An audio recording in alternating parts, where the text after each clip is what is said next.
Hello दोस्तों, मेरा नाम है शिवम सबका। मैं आप सबका मेरे यूट्यूब चैनल में स्वागत करता हूँ। इस चैनल में मैं आपको भगवद गीता के रिलेटेड सारे वीडियोस और उसका यथार्थ अर्थ बताऊँगा। कृपया करके आप इस ऑडियो क्लिप को ध्यान से सुनिए। इस ऑडियो क्लिप में मैंने भगवद गीता के अंतर्गत श्री कृष्ण और अर्जुन का जो संवाद हुआ है वह बताऊँगा। भगवद गीता के टोटल 18 चैप्टर हैं। उनमें से हर एक चैप्टर वाइज में आसान भाषा में मैं समरी बताऊंगा। तो आप कृपया करके इस ऑडियो क्लिप को अंत तक सुने। चैप्टर 1। अर्जुन अपने लोगों से युद्ध करने के लिए तैयार नहीं है।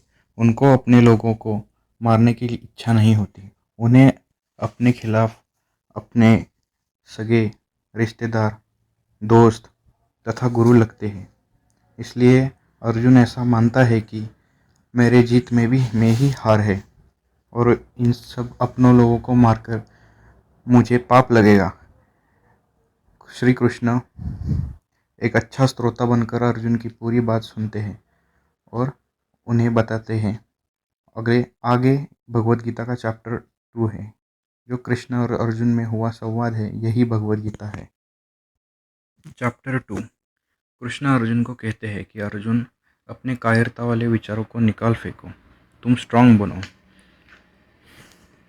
कृष्ण अर्जुन को कहते हैं, हे अर्जुन, यह एक धर्म युद्ध है और तुम्हें धर्म के साथ लड़ना चाहिए। तुम जिसे अपना मान रहे हो वो तो केवल एक शरीर है और शरीर की मृत्यु होती है, लेकिन आत्मा की नहीं होती। शरीर के अंदर आत्मा होती है, आत्मा अमर होती है। आत्मा को मारने का कोई तरीका नहीं होता।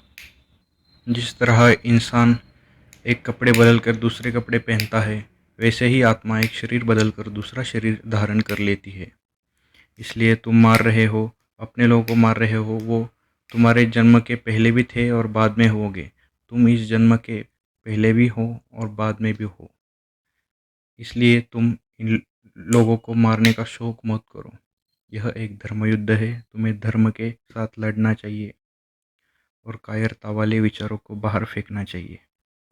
अगर तुम अपना कर्म न करके लड़ोगे नहीं तो लोग तुम्हें कायर मानेंगे, लेकिन अगर तुम इस धर्म युद्ध में लड़ोगे, भले ही तुम हार जाओ तो लोग तुम्हें याद करेंगे, लेकिन अगर तुमने युद्ध नहीं किया तो लोग तुम्हें कायर मानेंगे। इसलिए युद्ध करो, अपना कर्म करो, फल की चिंता मत करो। कृष्ण कहते हैं कि आत्मा अमर होती है, इसलिए समझदार लोग किसी के मरने या जीने का शौक नहीं मनाते। अर्जुन कृष्ण चैप्टर 3। अर्जुन कृष्ण को कहते हैं कि ऐसा भयंकर कर्म करने से अच्छा है कि मैं सब कर्म त्याग कर सन्यासी ही क्यों ना बन जाऊं। तो कृष्ण अर्जुन को कहते हैं कि हे अर्जुन, हम सबको कर्म करना चाहिए। कर्म के बिना हम जी नहीं सकते। कर्म को छोड़ना पाप है। हमें निरंतर कर्म करना चाहिए। हमें निस्वार्थ भाव से कर्म करना चाहिए। श्री कृष्ण कहते हैं, इस संसार में ऐसा कुछ नहीं जो मैंने पाया नहीं, और इस संसार में ऐसा कुछ नहीं है जो मैं नहीं पाना चाहता। इस संसार में ऐसा कुछ नहीं है जो मैं पाना चाहता हूँ। तभी भी मैं निरंतर कर्म करता हूँ, कर्मों को त्याग नहीं देता। यदि मैं कर्म त्याग दूंगा तो सब लोग कर्म त्याग देंगे। इसलिए मैं कर्म करता हूँ। निस्वार्थ भाव से कर्म करना ही कर्मयोग है। चैप्टर 4। अर्जुन पूछते हैं कि श्री कृष्ण, आप तो सब जानते हैं, लेकिन आपने इस धरती पे जन्म क्यों लिया। तो श्री कृष्ण थ्योरी ऑफ अवतार को बताते हुए कहते हैं, जब जब धरती पे अधर्म बहुत बढ़ जाता है तब मैं किसी न किसी अवतार में आकर इस धरती को बचाने के लिए आता हूँ। श्री कृष्ण कहते हैं कि ज्ञानी उन्हीं लोगों को कहा जाता है जो अपने लिए नहीं, समाज कल्याण के लिए कर्म करे, निस्वार्थ भाव से कर्म करे, फल की चिंता नहीं करे। इस लोगों से लालच और अहंकार दूर ही रहता है। श्री कृष्ण कहते हैं कि कर्मफल को त्याग कर ही ज्ञानी इंसान भगवान को प्राप्त कर लेता है। श्री कृष्ण मानते हैं कि भगवान पर विश्वास करने पर ही शांति मिलती है और श्री कृष्ण खुद शांति का मार्ग है। जो इंसान शंका यानी डाउट्स, जेलेसी यानी ईर्ष्या, एम्बिशंस यानी महत्वाकांक्षा, इन तीनों चीज़ों को त्याग कर कर्म करता है, वही असली कर्मयोगी है। चैप्टर 6। इस चैप्टर में श्री कृष्ण मन, बुद्धि और अहंकार इन चीज़ों के बारे में बोलते हैं। श्री कृष्ण कहते हैं कि जो इंसान अपनी ईगो, माइंड और सेंसेस यानी अहंकार, मन और बुद्धि, इंद्रिय, इन इन चीज़ों को अपने वश में करता है, वो खुद का दोस्त है। और जो इंसान माइंड, ईगो और सेंसेस यानी मन, बुद्धि, अहंकार, इंद्रिय इनको कंट्रोल नहीं कर पाता, वो स्वयं का दुश्मन बनता है और ऐसा इंसान का अंत निकट आ जाता है। श्री कृष्ण कहते हैं कि मन, बुद्धि और अहंकार तथा इंद्रिय इनसे ऊपर उठने के लिए सबसे पहले अपने इंद्रियों से ऊपर उठना चाहिए। इंद्रियों से ऊपर उठने के लिए स्वयं को शरीर नहीं मानना चाहिए। स्वयं को शरीर मानेंगे तो हमारी सब इच्छा शरीर पे आके ही ख़त्म होगी और शरीर पे आके ही शुरू होगी। इसलिए स्वयं को शरीर से ऊपर उठना चाहिए। चैप्टर 7। इसमें श्री कृष्ण कहते हैं कि धरती, वायु, जल, अग्नि, आकाश, इन पंच महाभूतों पे भगवान रहते हैं। हमारा ध्यान हमें इन पंच महाभूतों पर लगवाना चाहिए। यही भगवान है, यही सर्वत्र है। भगवान का ना तो जन्म है और ना ही मृत्यु है। भगवान अनादि है, अनंत है, सर्वत्र है और हमें हमारा ध्यान भगवान पर लगाना चाहिए। चैप्टर 8। जो लोग इस ब्रह्म ज्ञान को जान लेते हैं, वही लोग मुक्ति की ओर बढ़ते हैं और वही जन्म और मृत्यु के चक्र से मुक्त हो जाते हैं। चैप्टर 9। अर्जुन श्री कृष्ण से पूछते हैं कि भगवान का विस्तार कहाँ तक है और वो कहाँ कहाँ तक फैला हुआ है। कृष्ण अर्जुन को कहते हैं कि वह स्वयं भगवान है और धरती के कण कण में बसे हैं। उनको प्राप्त करने वाला मुक्त हो जाता है। चैप्टर 10। श्री कृष्ण अर्जुन को कहते हैं कि वह शुरू से लेकर अंत तक हर एक चीज़ में है। वो हर जिंदा चीज़ में है और हर मृत चीज़ में है। वह अनंत काल से है, अनादि काल से है। वह धरती के कण कण में है। उनको मारने का कोई तरीका नहीं है। वह सर्वत्र है। चैप्टर 11। श्री कृष्ण अर्जुन को अलौकिक शक्ति देते हैं, जिससे अर्जुन श्री कृष्ण भगवान का दिव्य रूप देखते हैं और यह प्रमाण देते हैं कि श्री कृष्ण भगवान सर्वत्र है और सर्वश्रेष्ठ है। भक्ति से भी उनको जाना जा सकता है। चैप्टर 12। श्री कृष्ण कहते हैं कि जो योगी सांसारिक मोह को त्याग कर उनमें ध्यान लगाता है, वही उत्तम योगी है और वही उत्तम योगी श्री कृष्ण को प्राप्त कर लेता है। श्री कृष्ण कहते हैं कि जो योगी सांसारिक मोह को त्याग कर उनमें ध्यान लगाता है, वही योगी उन जैसा अनादि और अनंत बन जाता है तथा भगवान को प्राप्त कर मुक्ति की ओर बढ़ जाता है और मुक्त हो जाता है। चैप्टर 13।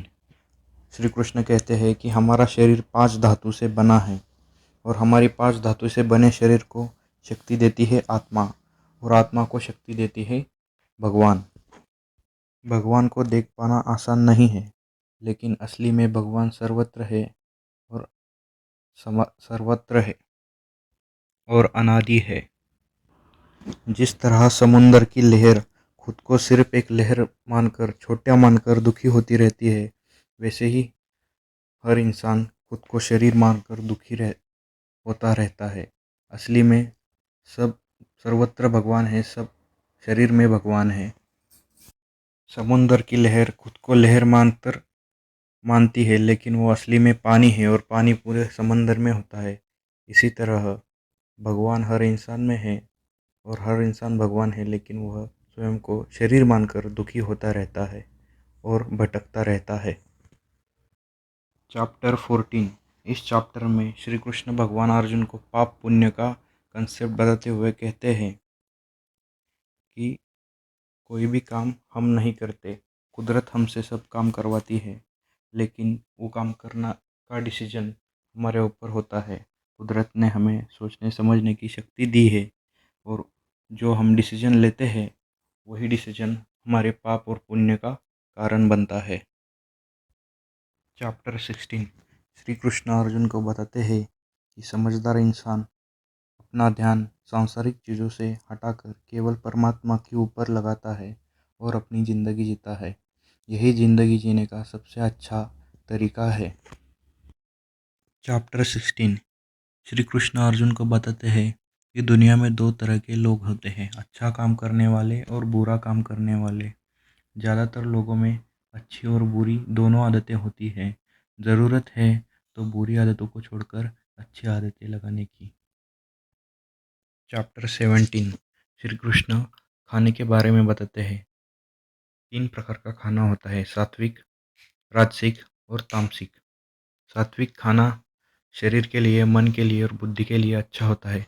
राजसिक तथा तामसिक खाना, राजसिक खाने में पका हुआ खट्टा मीठा खाना आता है और तामसिक खाने में मांस, मछली इत्यादि खाना आता है। राजसिक और तामसिक खाना खाने के कारण शरीर, मन तथा बुद्धि पर विपरीत परिणाम होता है।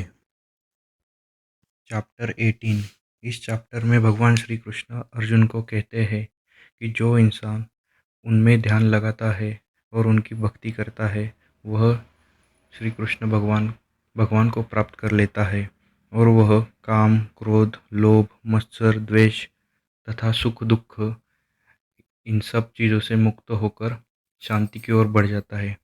भगवान श्री कृष्ण कहते हैं कि हमारे सब दुख का कारण है अनावश्यक इच्छा। इच्छा जब आती है और इच्छा पूरी हो जाती है तो लोभ बढ़ता है, इच्छा पूरी रहती है तो क्रोध बढ़ता है।